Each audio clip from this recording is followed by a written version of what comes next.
स्वागत है आप सभी का जनक्रांति न्यूज 24 में। रुक करती हूँ इस वक्त की बड़ी खबर की ओर। खबर गोंडा जिले से नगर निकाय चुनाव को लेकर वार्ड में हुआ सरगर्मी तेज। वहीं सिविल लाइन तृतीय वार्ड नंबर 1 में भीमसेन तिवारी ने सभासद प्रत्याशी के रूप में जनता के बीच जाने का पूर्ण मन बना लिया है और भीमसेन तिवारी पिछले सभासद द्वारा पूर्ण रूप से कार्य न किए जाने पर उन्होंने कहा, अम्बेडकर चौराहे से कचहरी स्टेशन की तरफ लाइट नहीं है, शाम तले अंधेरा हो जाता है। इस तरह से जो वर्तमान सभासद लक्ष्मी पासवान ने दावा किया है कि 80% मैंने कार्य किया है वार्डों में, जबकि भीमसेन तिवारी का आरोप है कि वह बिल्कुल झूठ है, 20% से भी ज्यादा कार्य उन्होंने नहीं किया है।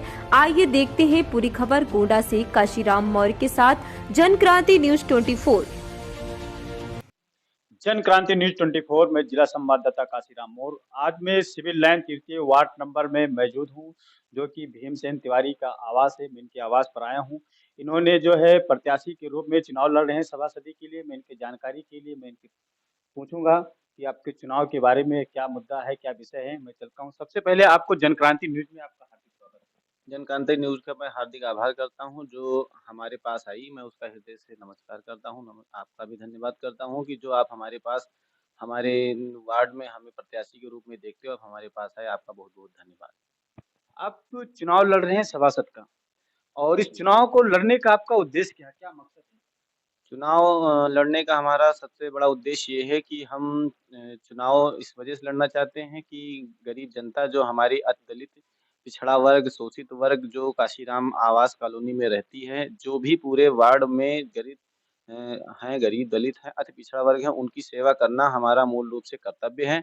और उनकी सेवा के लिए ही मैं वार्ड में चुनाव लड़ने की तैयारी कर रहा हूँ, भारतीय जनता पार्टी से। और हाँ, यदि सभासद चुनाव आप जीतेंगे तो जनता के लिए क्या करेंगे?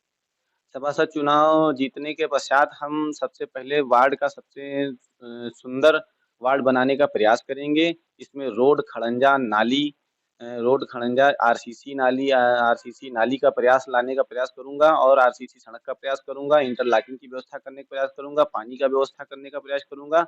और जितने भी हमारे सरकारी आवास बने हुए हैं, चाहे वो काशीराम के हों, चाहे ऑफिसर्स कॉलोनी के हों, सरकारी कर्मचारियों के कॉलोनी के हों, उनपे जो खराब जर्जर स्थिति बनी है, उनकी मरम्मत का कार्य, अतिरिक्त शौचालय का कार्य, और जो पार्क वहाँ पे बने हुए हैं, जिनका कोई किसी प्रकार का सुंदरीकरण नहीं है, उसको सुंदरीकरण कराने का कार्य करेंगे। और उसके पश्चात जो बच्चों को खेलने के लिए उपकरण उनको अति आवश्यक है, वो किसी पार्क में कहीं लगा हुआ नहीं, उसको लाने का प्रयास करेंगे, जिससे कि बच्चों का मनोरंजन हो सके, जनता खुशहाल रह सके।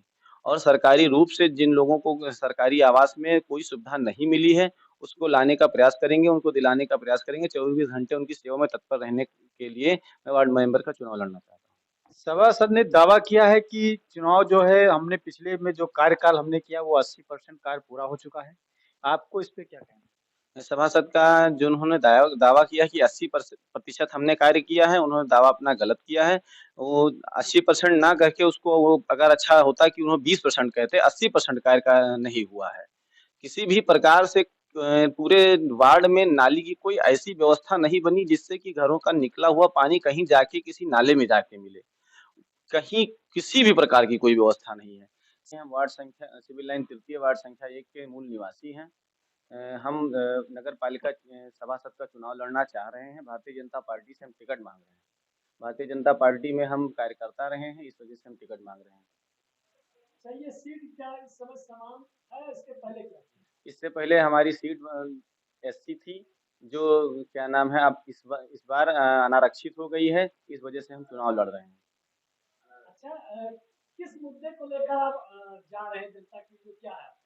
हमारा सबसे बड़ा मुद्दा हमारी जनता की सेवा करना है, और हमारा कर्तव्य जनता की सेवा करना। हम वार्ड के निवासी, हमारे वार्ड में साफ-सफाई की विशेष रूप से बहुत बड़ी दिक्कत है, जो पिछले 5 वर्षों में हुई नहीं। लाइट की सबसे बड़ी समस्या है, पेयजल की बहुत बड़ी समस्या है। आज अरे तक हम देख रहे हैं कि जगह-जगह वार्ड वार्ड में होर्डिंग जो पूर्व प्रत्याशी थी उन्होंने लगाया कि 15 करोड़ का विकास कराया है। तो क्या वार्ड में 15 करोड़ का विकास हुआ है? वार्ड में 15 करोड़ का विकास हम ये नहीं कह सकते हैं कि हुआ है, लेकिन उन्होंने जितना उनका 5 साल में जो उन्हें करना चाहिए वो उन्होंने नहीं किया।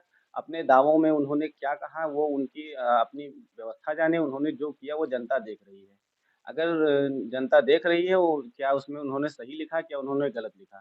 छावनी सरकार में भट्ठा परेड की कुछ ज़मीनों पे बने मेडिकल कॉलेज का उन्होंने अपने वार्ड में दावा किया है, जो कि पूर्णतया गलत है, और उसके बाद में काफ़ी सारे विकास नहीं हुए हैं, जिससे जनता को काफ़ी समस्या हो रही है।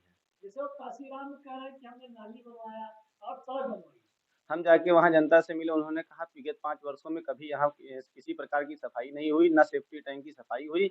इतनी गंदगी है कि सेफ्टी टैंक का मलबा जो है वो इंटरलॉकिंग के ऊपर आ जा रहा है, और सबसे बड़ी उपलब्धि वहाँ की है कि नाली जो पानी बहने का कार्य करती है, उसके अंदर उन्होंने बिजली का खंभा लगवा दिया है। पिछले 5 साल पहले वहाँ एक खंभा टूटा, जो कि 5 साल में बदला नहीं गया, और विकास 15 करोड़ रुपए का है। अच्छा, ये जहाँ आप रह रहे हैं इस रोड की लाइट व्यवस्था और यहाँ की क्या है? अम्बेडकर चौराहे से कचेरी स्टेशन तक की जाने वाली सड़क के दोनों तरफ ना तो 5 साल में इंटरलॉकिंग लगी, ना उधर कोई देखने आया, ना कि कभी कूड़े की सफाई हुई, ना कोई कूड़ादान रखा हुआ है। और उसके बाद में लाइट किसी भी प्रकार से कभी कोई लाइट ना जली, ना जलने की आशा की गई, और कहने पे कोई इस पे हमारे माननीय सभासद जी ने कोई अपना प्रतिक्रिया नहीं जाहिर की। जैसे कचेरी स्टेशन का पता लोग जनता से पूछते हैं, ना वहाँ कोई बोर्ड लगा है और ना ही प्रकाश के अभाव